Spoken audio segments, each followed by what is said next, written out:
Ilipofika saa 9 dakika 17 za usiku, ndipo kilitokea kiumbe cha ajabu sana.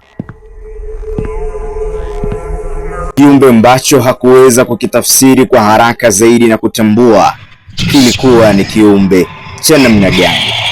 Haikueleweka ulikuwa ni mzimu ama lilikuwa ni jini ambalo ni majinamizi ya usiku, au ilikuwa ni kiumbe cha namna gani. Hakuweza kutambua kwa haraka.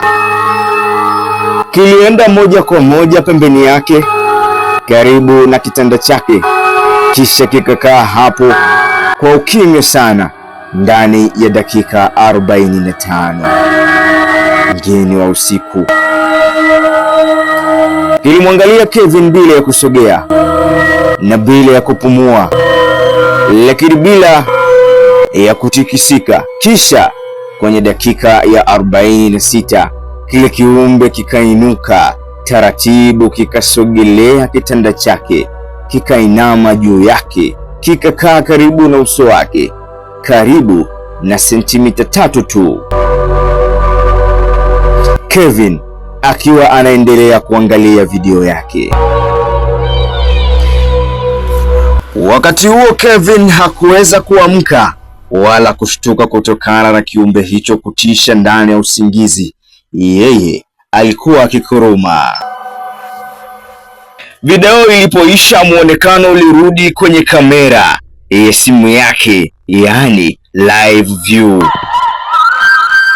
Katika pembe ya juu ya skrini yake palikuwa na kivuli kikisimama pembeni ya kitanda, sio kwenye video.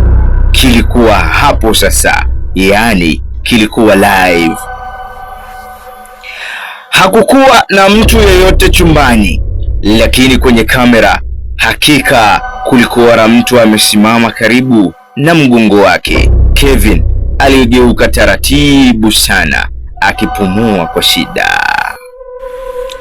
Kevin kwa woga alianza kutetemeka, maumivu yakamjaa mwilini mwake, baridi kali ilimkumba mwili mzima. Ama kweli, hata ingekuwa mimi lazima ningejisaidia.